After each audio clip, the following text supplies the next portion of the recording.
Bonsoir, Monaco face au Covid-19, émission spéciale crise sanitaire numéro 36. Moins il y en aura, mieux ce sera. Quel quartier de Monaco sera le grand gagnant de la Battle des immeubles lancée par Monaco Info hier soir à 20h? C'était au tour du boulevard de Belgique.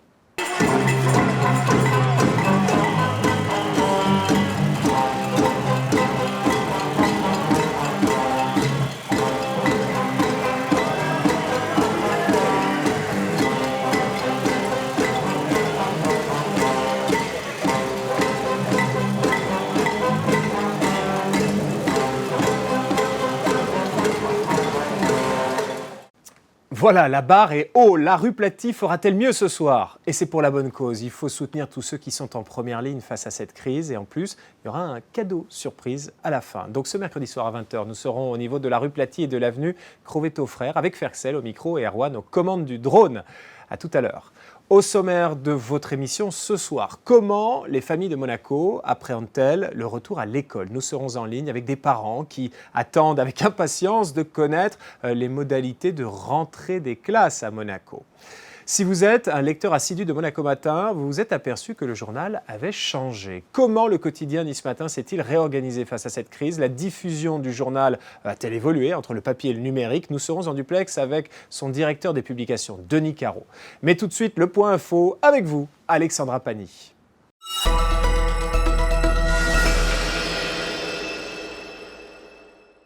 Bonsoir Anthony. 477,3 millions d'euros. C'est la somme du déficit envisagé du budget de l'État après 3 mois de crise. Mardi soir, réuni en séance publique, le Conseil national a voté à l'unanimité le budget rectificatif 2020. Le ministre d'État a souligné dans son discours que ce déficit est historique et conduit à l'utilisation du fonds de réserve constitutionnel. Un budget impacté notamment par les différentes mesures prises pour soutenir et sauvegarder le tissu économique et les revenus des salariés.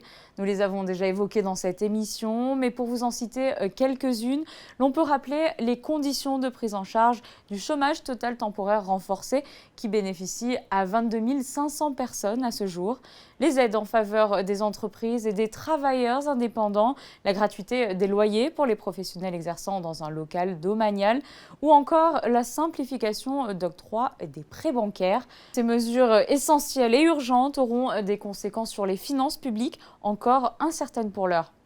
Yann Anthony, toute autre information, est-ce que vous saviez qu'aujourd'hui, nous célébrons la journée de la Terre, Earth Day, une journée qui fête en plus cette année son 50e anniversaire, une célébration qui arrive de manière ironique alors que la Terre connaît la plus importante crise sanitaire de ces dernières décennies.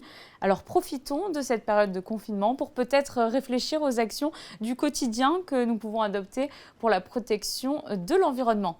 Et pour rester dans le domaine environnemental, justement, nous avons appris que le restaurant Le Stars and Bars a été qualifié parmi les 16 finalistes internationaux de la Semaine européenne pour la réduction des déchets. C'était une première participation pour la principauté. On les félicite et on attend avec impatience le nom des 5 gagnants qui seront déclarés au cours de l'été. Tous derrière le Stars and Bars. Merci Alexandra. Et puisque l'on parle de compétition européenne, alors je ne sais pas s'ils vont atteindre la finale de l'Eurovision, mais ça devrait se jouer à pas grand-chose. Comme un confinement qui passait sur moi, l'alcool a tout emporté. Resté dans mon lit, mater des séries, on ne peut plus m'arrêter. Comme un confinement, la paresse en moi a balayé le passé. Plus jamais de shopping, toujours en jogging, je passe mon temps à lire Nice Matin. Et justement, comment Monaco Matin s'est-il réorganisé face à cette crise? Nous retrouvons en duplex le directeur des rédactions du groupe Nice Matin. Bonsoir Denis Caro. Bonsoir. C'est un plaisir de vous avoir dans cette émission. Comment un journal tel que Nice Matin s'adapte-t-il dans une période de crise sanitaire telle que celle-ci? Il a fallu, j'imagine, une réorganisation en profondeur. C'est une réorganisation et c'est une réorganisation extrêmement rapide parce que, bien entendu, et comme tout le monde, nous n'étions pas préparés à ce que nous sommes en train de vivre et nous n'avions pas imaginé une seconde vivre ça un jour. Il faut se rendre compte que depuis un mois, un peu plus d'un mois, on produit un journal, On produit des contenus tout au long de la journée avec des rédactions entièrement vides. On a même fermé certaines de nos agences locales et on travaille avec des journalistes qui sont à 98% en télétravail. Donc ça veut dire bousculer totalement les organisations au niveau de la rédaction, au niveau de la production du journal, puisque la première priorité, c'est assurer la sécurité des gens qui travaillent à l'imprimerie. Donc c'est une organisation avec plusieurs équipes qui ne se croisent pas pour faire en sorte de continuer à sortir le journal toutes les nuits. 98% de votre rédaction en télétravail. Quand on est un titre comme Nice Matin et que votre cœur de métier, c'est d'être sur le terrain, au contact de la population, comment vous continuez à travailler, à raconter des histoires ? Alors, ça n'est pas parce qu'on n'est pas dans les agences ou au siège de Nice Matin qu'on n'est pas au contact de la population et sur le terrain.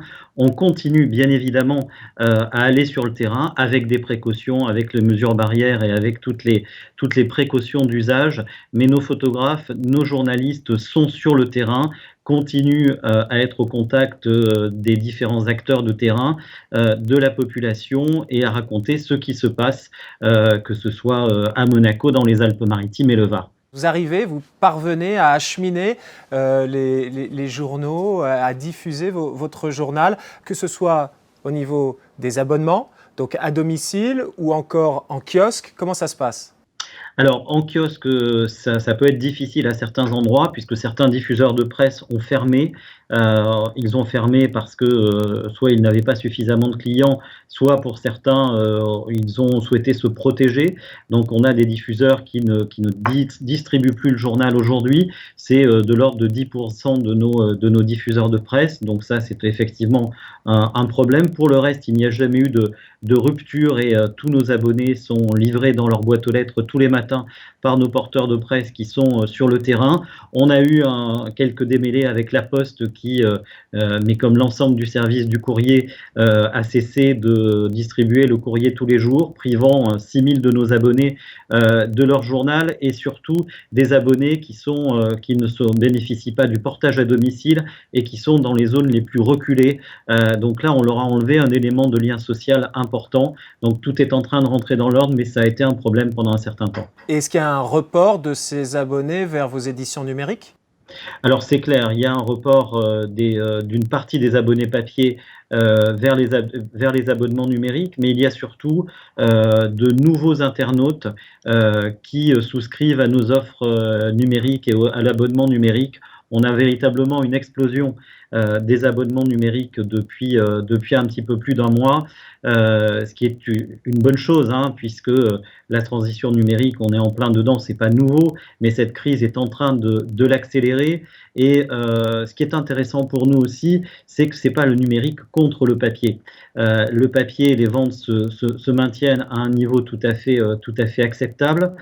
On enregistre un regain des abonnements papier. C'est des choses qu'on ne connaissait plus. Et aujourd'hui, il y a des gens qui ont le temps de lire, qui redécouvrent aussi le contenu de Monaco Matin, de Nice Matin et de Var Matin, et qui adhèrent à ce qu'on fait, et qui du coup s'abonnent au journal papier, qui continue à vivre et qui va continuer à vivre. Alors, Denis Caro, vous avez parlé d'une explosion des abonnements en numérique, ce qui donc appelle des chiffres. Dans quelle mesure vous avez une explosion du numérique et une baisse du papier ? Est-ce que vous vendez moins de papier et dans quel ordre de grandeur ? C'est de l'ordre de 10 à 15% de baisse des ventes papier, mais qui sont liées à la fermeture et au nombre de points de vente qui ont fermé. Et au contraire, on voit au fil du temps, et notamment depuis une quinzaine de jours, que ces ventes papier remontent. Donc il y a un vrai besoin de nos lecteurs vis-à-vis du papier, et on a une évolution des abonnements numériques qui est sans commune mesure avec la baisse de la diffusion papier. Donc on a une audience globale qui est beaucoup plus forte que d'habitude pendant cette crise, et on va faire en sorte aussi, en tirant les enseignements de cette crise, que ça continue une fois la crise passée. Ah, c'est intéressant, les enseignements, l'adaptation aussi, on va y revenir. Je voudrais juste vous demander des précisions sur la réorganisation à l'intérieur de vos pages. Monaco Matin aujourd'hui, donc c'est une première page, il y a des appels de une, mais le contenu de votre journal, pour les habitués de Nice Matin et de Monaco Matin, a changé avec cette crise. Maintenant, vous avez vraiment un journal transversal qui est le même pour tout le monde là sur la Côte d'Azur. Absolument, et c'est une décision, et c'est pas une décision facile à prendre, mais qu'on a pris en quelques heures, pour une raison très simple. Il fallait avant toute chose simplifier la production de manière à être en capacité de sortir le journal. Et si nous n'avions pas regroupé nos éditions, tout ça est très technique, mais nous ne serions pas en mesure de sortir et de livrer le journal tous les jours. Par ailleurs, il y a aussi un sens éditorial à cette évolution-là. On sait et on voit, et c'est logique, que la crise du coronavirus est le sujet principal pour tous nos lecteurs et pour tous les monégasques et pour tous les Français aujourd'hui. Tous les autres sujets sont au second plan et il n'y a plus non plus de vie associative, de vie culturelle, de vie sportive.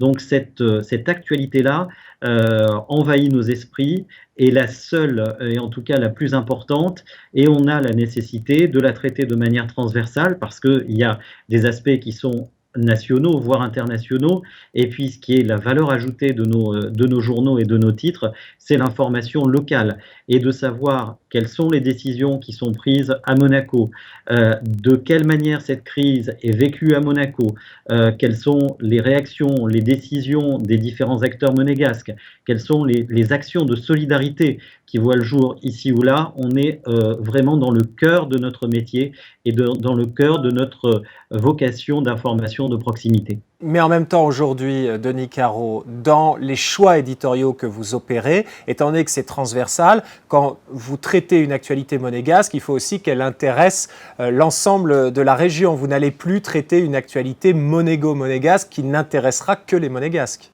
Bien sûr, et de la même manière, on ne traite pas une actualité grassoise ou cannoise de la manière dont on l'a traitée avant. De notre côté, on a beaucoup de retours, que ce soit à Monaco ou dans les autres villes des Alpes-Maritimes, de lecteurs qui nous disent merci. Ça nous intéresse de savoir, bien entendu quand c'est des informations importantes, mais ce qui se passe ailleurs. La proximité, elle ne se limite pas au kilomètre autour de chez vous. La proximité, elle est aussi sur notre capacité à traiter des sujets fédérateurs, à trouver des angles intéressants et à avoir un journal dans lequel tous nos lecteurs se retrouvent, quelle que soit l'entrée géographique des sujets. La période est intéressante, Denis Caro, parce que vous parlez de la montée en puissance de l'édition numérique de Nice Matin, et parallèlement, il y a un retour de la confiance des lecteurs, et aussi des téléspectateurs et des auditeurs, envers les médias traditionnels. C'est-à-dire que dans une période de crise sanitaire, les gens ont besoin de pouvoir s'appuyer sur une information fiable, délivrée par des journalistes qui ont fait le tri parmi les informations. Alors c'est un des grands enseignements de cette crise. On a beaucoup parlé ces derniers mois, ces dernières années de l'explosion des fake news. On voit tout ce qui circule sur les réseaux sociaux. Aujourd'hui et plus que jamais, les gens ont besoin d'une information vérifiée, estampillée, dont ils connaissent l'origine et dont ils savent que cette information, elle a été recoupée, elle a été vérifiée. Et c'est extrêmement important et ça remet à nouveau la presse et la presse traditionnelle au centre du jeu. Elle en avait besoin, hein. Elle a été malmenée. Il y a une sorte de crise de confiance des citoyens vis-à-vis de la presse, et on voit que dans une période de crise comme ça, cette crise de conscience, elle s'estompe, et c'est plutôt une bonne nouvelle. Et ça nous ramène aussi, nous, aux fondamentaux de notre métier, aux fondamentaux du journalisme, qui sont la fiabilité de l'information, mais aussi l'exclusivité et toute la dimension d'enquête. Quand on est, comme on l'a été sur l'exemple dramatique de l'EHPAD de Mougins, où 37 personnes sont mortes, l'information est sortie dans Nice Matin, a été développée et suivie dans Nice Matin, a été reprise par l'ensemble des médias par la suite, mais on a des journalistes qui sont des bons journalistes, qui vérifient leurs informations, qui les recoupent, et la qualité des contenus, je suis persuadé que c'est ce qui nous sauvera demain. Il ne faut pas qu'on livre des contenus médiocres, il ne faut pas qu'on fasse du remplissage, ça nous est arrivé à certaines époques, et je pense qu'on est en train de sortir de ça. Et en même temps, on sent une évolution de l'échelle. parce que là, vous parlez de l'importance de la PQR, la presse quotidienne régionale. Donc, d'un côté, on se retrouve avec un journal qui est moins local, qui est plus transversal, mais d'un autre côté, on a besoin d'une information qui nous concerne. Bien sûr, et c'est pas parce qu'il est un peu moins local qu'il n'est plus local. Et c'est là où il y a une petite Je crois que je vous subtilité. suis. Encore une fois, la presse quotidienne régionale, qui a souvent été assimilée aux chiens écrasés, c'est plus ça aujourd'hui. Et c'est des équipes de journalistes professionnels qui travaillent leur sujet, qui réfléchissent leur sujet. Et j'ai la conviction que le journal qu'on propose aujourd'hui est globalement de meilleure qualité que le journal qu'on propose d'habitude, parce qu'on le pense différemment. Et ça, il faudra qu'on en tienne compte pour la suite. Donc cette crise sanitaire, potentiellement économique et à venir éventuellement sociale, en tout cas, elle accélère la transition de la presse, Denis Caro. Elle accélère la transition de la presse. Alors, il faut savoir, il ne faut pas se voiler la face, elle fragilise la presse également, hein. On a des confrères Paris-Normandie qui sont en liquidation aujourd'hui et dont les difficultés ont été accentuées par la crise. Nice Matin a connu des périodes difficiles, a la chance aujourd'hui d'avoir un actionnaire solide dans la personne de Xavier Niel, mais les conséquences financières et notamment la baisse des recettes publicitaires, c'est une réalité aujourd'hui et c'est une réalité qu'il va falloir gérer. Aujourd'hui, vous avez une indication, un chiffre sur la chute des recettes publicitaires ? On n'a pas de chiffres précis, mais on sait, et l'ensemble de la presse écrite est logée à la même enseigne, qu'on a une chute qui est au moins de l'ordre de 50% des recettes publicitaires. Donc on imagine le trou dans nos économies et la nécessité de travailler la sortie de crise et de faire en sorte d'être particulièrement vigilant sur le terrain économique. Merci beaucoup Denis Caro, directeur des rédactions du groupe Nice Matin, d'avoir accepté notre invitation de participer dans cette émission et continuer à nous informer. Merci beaucoup pour votre invitation. C'est parti pour les infos pratiques avec Alexandra Pani.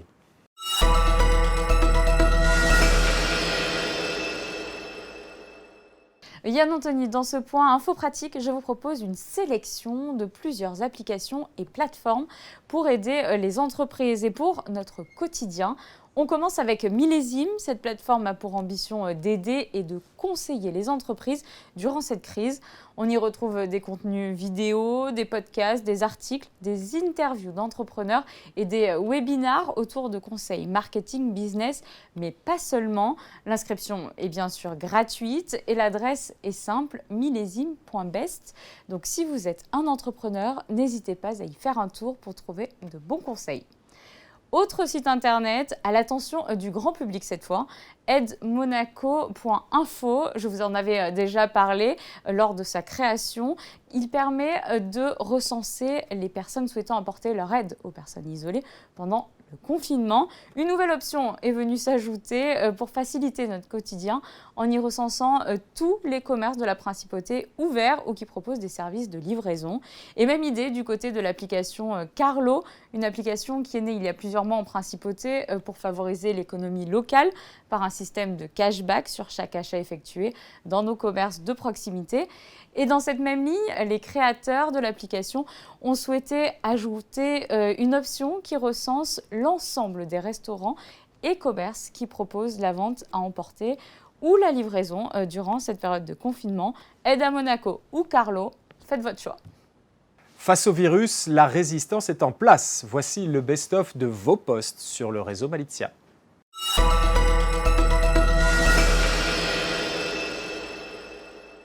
Salut à toi, oh mon frère, salut à toi, peuple khmer, salut à toi, l'Algérien, salut à toi, le Tunisien. Et voilà, j'ai un copain, il se sent tout seul lui aussi.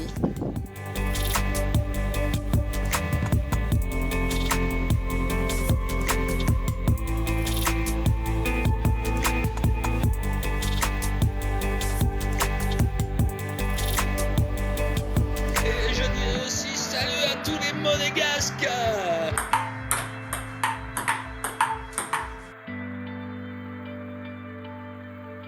Joyeux anniversaire, Romain. Joyeux anniversaire.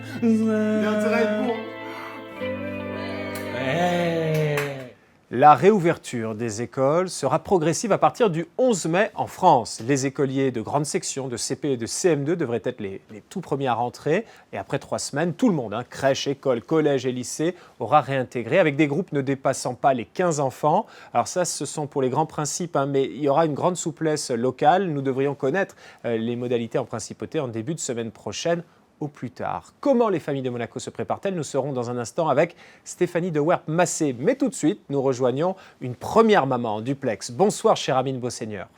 Bonsoir. Merci beaucoup d'être avec nous. Alors vous avez 3 enfants en CP, CM1 et 6e. Déjà jusqu'ici, comment ça s'est passé? Est-ce que vos enfants ont pu continuer l'école à distance? Oui, ils sont continués l'école à distance.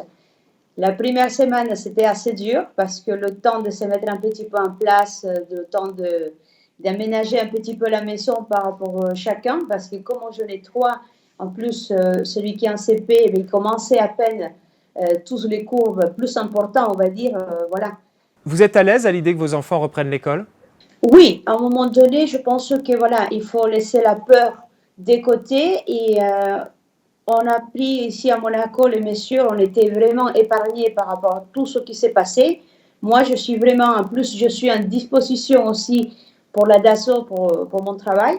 C'est-à-dire que les enfants, pour moi, ils seront aussi obligés qu'ils aillent parce que je ne peux pas les laisser tout seuls. Ce qui est intéressant, c'est que les écoles, au départ, ont été considérées comme vraiment un des foyers de la propagation du virus. C'est pour ça que ce sont les écoles qui ont été fermées en premier. Or là, on voit que ce sont les écoles qui vont être réouvertes en premier. Il y a des syndicats d'enseignants en France qui ont dit « nous allons être sacrifiés sur l'autel de l'économie ». Est-ce que vous en faites partie? Parce que vous-même travaillez dans le corps enseignant. Moi aussi, je travaille aussi pour les écoles. Et moi, je pense que ça serait aussi un peu ciblé, on va dire. C'est-à-dire que c'est les écoles qui s'ouvrent en premier. Mais s'il y a une propagation ou quoi que ce soit, je pense que comme c'est quelque chose ciblé, que tout le reste s'est fermé, on peut arrêter très vite aussi. Est-ce que les grands principes annoncés par Jean-Michel Blanquer, à savoir 15 élèves maximum par classe et puis aussi des principes de distanciation, est-ce que ça vous convainc? Est-ce que vous êtes sereine à propos de ça? Moi, oui, je suis sereine parce que de toute façon, s'il y a 15, il y aura beaucoup moins d'élèves. On pourra faire vraiment la distance entre un et l'autre.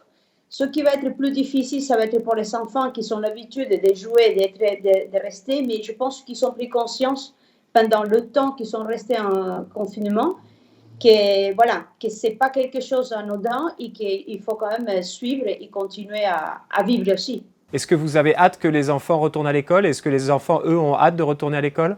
Ils voudraient bien commencer et d'aller à l'école.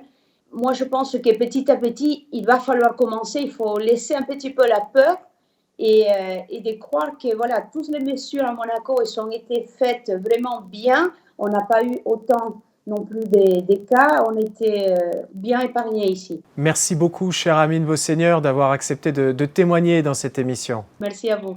Et nous poursuivons notre tournée des parents d'élèves. Bonsoir Stéphanie de Werp-Massé. Bonsoir Yann Anthony. Merci à vous de témoigner dans cette émission. Alors vous avez 3 enfants en 6e, 3e et 2e. Déjà jusqu'ici, comment ça s'est passé ce confinement?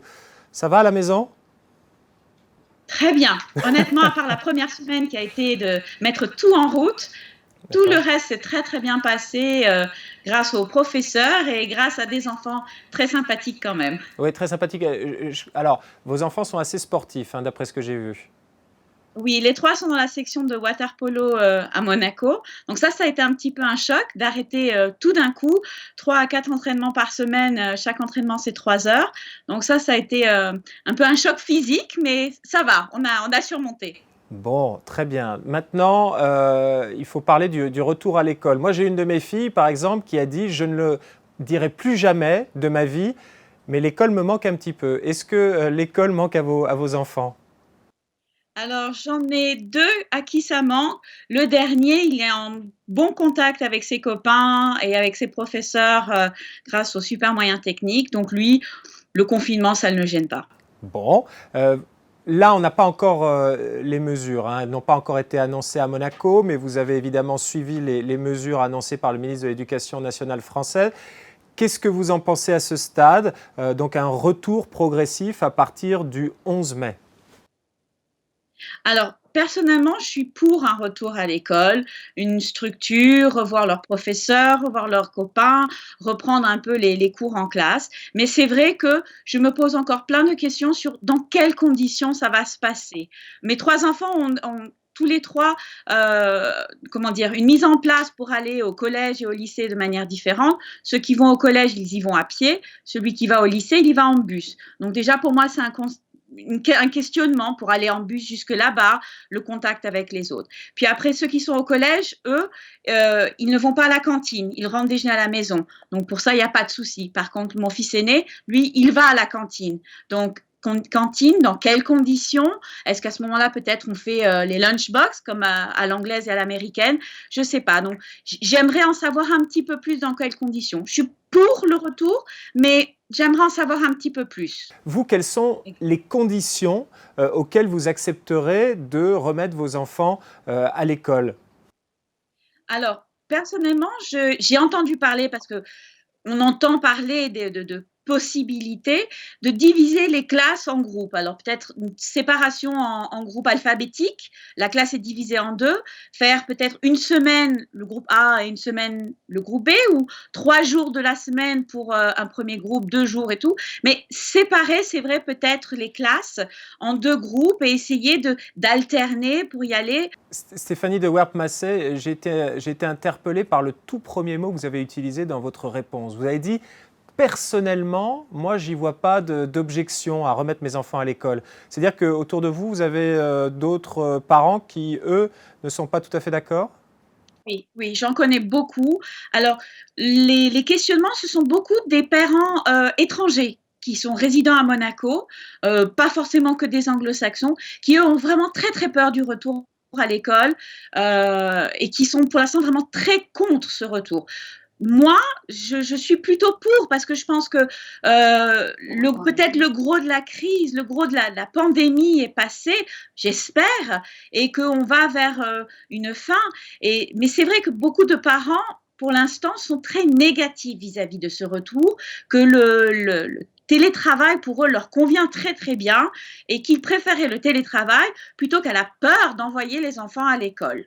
Pourquoi la peur? Alors c'est amusant parce qu'on a vu, enfin amusant si c'est le mot, mais on a vu par exemple cette édition tout à fait limitée, unique de Martine qui va à l'école pour aller chercher le virus pour mamie. Est-ce que l'une de vos inquiétudes, c'est que les enfants ramènent le virus à la maison?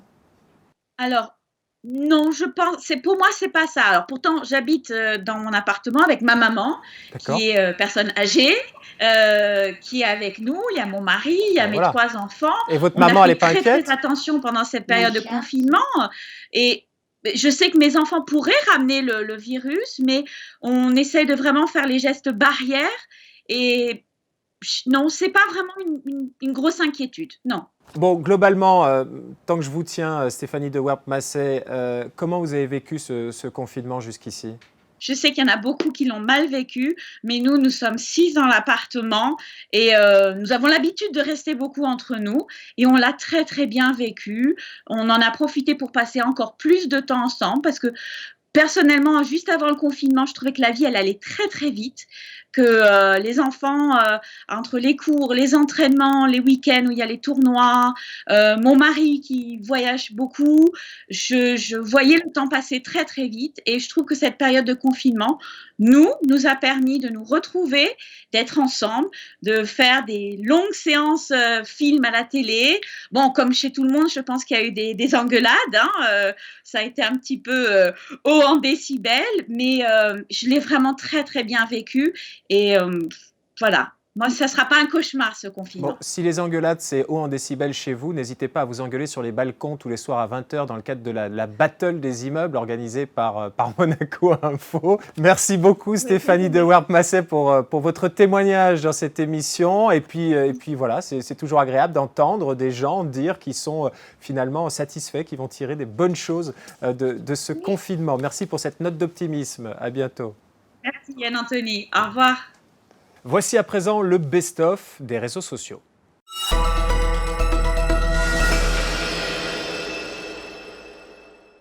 où je vais confiner. Je prends mon petit café, six biscuits, le macaron et un éclair.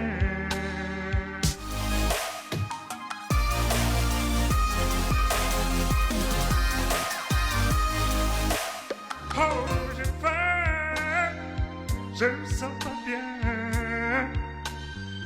Faut tenir jusqu'au mois de mai, je risque de prendre beaucoup trop de kilos.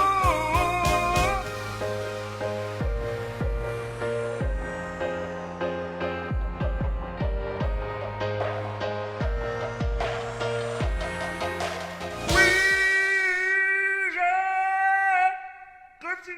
grossi trop.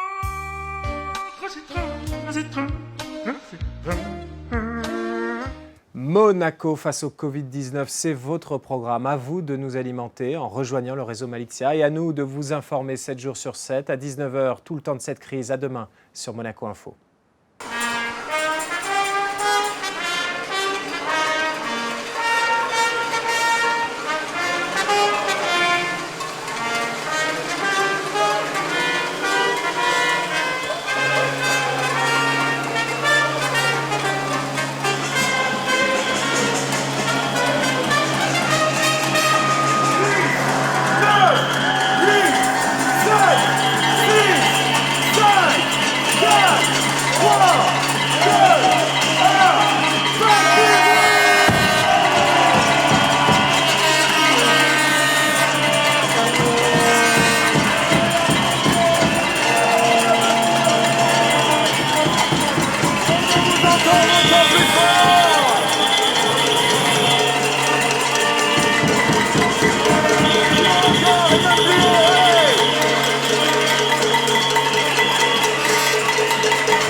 Thank you.